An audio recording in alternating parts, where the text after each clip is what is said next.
A gente conversou com o motoboy que deu o empurrão e que teria provocado a morte do dono do hot dog no Uberaba. Ele aí, ó. Esse é o seu Antônio, que foi quem morreu. E o motoboy conversou com a gente em uma entrevista emocionante. Ele chorou, disse que ele não teve intenção nunca de empurrar o seu Antônio para que ele caísse, e muito menos que ele morresse. Diz que rolou ali um bate-papo, e esse bate-papo foi se transformando em uma discussão mais calorosa. E olha, você vai ver na entrevista agora, porque a família do seu Antônio disse que o motoboy sabia que o seu Antônio tinha problemas de saúde e que mesmo assim teria agredido o seu Antônio. Bom, hoje você vai ver o outro lado da história. É a partir de agora, aqui no Balanço Geral, essa entrevista que o Thiago Silva fez com o motoboy, que promete, inclusive, contestar todas as acusações da família do seu Antônio. A reportagem que você vai ver agora é do jornalista Thiago Silva. A todo momento eu quero acreditar que isso é um pesadelo. Eu só trabalhei a minha vida inteira, eu nunca fiz nada de errado. Todo mundo que trabalha comigo sabe. Diego da Silva quebrou o silêncio e falou pela primeira vez depois da morte do comerciante Antônio Gregório, de 62 anos. Pai de 2 filhos, Diego não esquece aquele domingo. Eu já tinha voltado da terceira entrega quando ele veio me abordar, me questionando sobre um troco. Eu tentei explicar para ele, mas ele não queria me ouvir. Quando eu percebi que não ia conseguir mais conversar, que a gente não ia mais se entender, a minha intenção foi passar por o corredor que a gente tinha, que fica entre a caminhonete e a parede, e eu quis ir embora, e ele não deixou eu passar. E eu tentei me desvencilhar dele, eu acredito que ele tenha me segurado pela camiseta, pela blusa, porque eu tentava sair, eu não conseguia, eu tentei, e nesse momento foi quando eu vim para tentar sair, eu tentei afastar ele de mim, foi quando ele desequilibrou. Emocionado e chorando bastante, o motoboy falou que nunca foi a intenção de causar a morte do comerciante. E eu não estava acreditando que aquilo estava acontecendo e eu já abaixei para tentar ajudar ele já. Aí eu comecei a gritar para mais gente vir ajudar.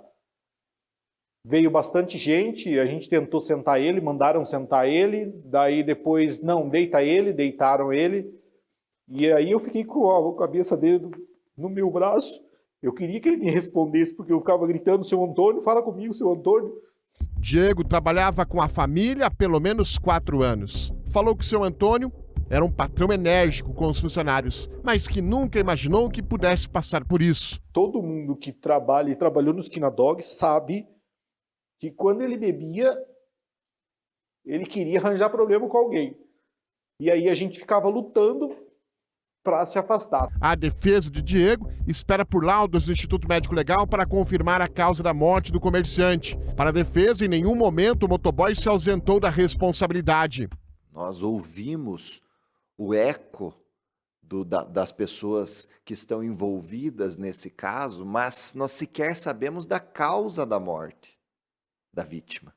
Nós não temos sequer um laudo que ateste que a conduta do meu cliente tenha relação com a morte efetivamente, embora o vídeo traga, sim, imagens nesse sentido, mas tudo ainda é muito prematuro. A defesa ainda disse que o caso deve ser tratado pela justiça como uma fatalidade e que Diego não é um assassino. Fora de cogitação o homicídio, nós não temos aqui uma intenção homicida, de forma alguma. Isso está muito bem delineado, inclusive nas palavras do delegado, que é o presidente desse inquérito.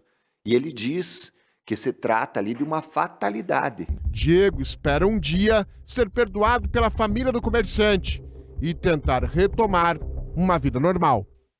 Eu sinto a dor da família. Eu consigo imaginar o que a filha dele e a mulher dele estão passando. Eu não tive intenção jamais de causar isso. Mas eu respeito a dor deles. Eu consigo entender que as pessoas estão motivadas pelo ódio. Mas é uma coisa que eu jamais quis fazer, cara.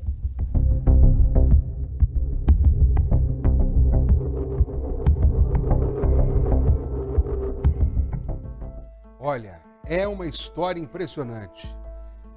Honestamente, eu imagino tanto quanto deve estar sendo difícil para ele também lidar com essa situação. E é muito pertinente o que traz para nós o advogado que o representa quando ele fala que é impressionante as pessoas fazerem um julgamento de causa antes de se ter, de fato, um laudo para comprovar o que pode ter provocado essa morte. Essa morte pode ter acontecido no momento em que a discussão se tornava calorosa. A morte aconteceu por conta do empurrão ou não tem relação uma coisa com a outra. É importante isso mesmo. Agora, é uma situação que o coloca diante de uma consequência devastadora para ambas as pessoas. Para ele que deu o empurrão de chega para lá e a consequência não foi o que ele esperava, e principalmente para a família. É uma história muito delicada. Me dá o Thiago Silva aqui, por gentileza. Olha, a acusação diz que o motoboy teve a intenção de agredir o seu Antônio. E a defesa, Thiago, nega. Aí eu quero te fazer uma pergunta. E a polícia? A polícia segue investigando o caso, Furlan, e aguarda agora laudos do Instituto Médico Legal, como eu disse, mas também que outras testemunhas compareçam até a delegacia. A palavra do Diego está aí. Ele falou, olha, eu não queria esse desfecho, jamais queria que se transformasse no que aconteceu, e ele espera um dia ser perdoado por isso. Ele fala, olha, eu não queria, era o meu trabalho, é o meu ganha-pão, eu sou pai de 2 crianças, eu respeitava o seu Antônio, infelizmente teve essa história. E é claro que o delegado ainda responsável por tudo isso deve ouvir testemunhas, peritos e laudos para poder concluir efetivamente o que aconteceu. Furlan? Ô, Thiago, a gente vai continuar nesse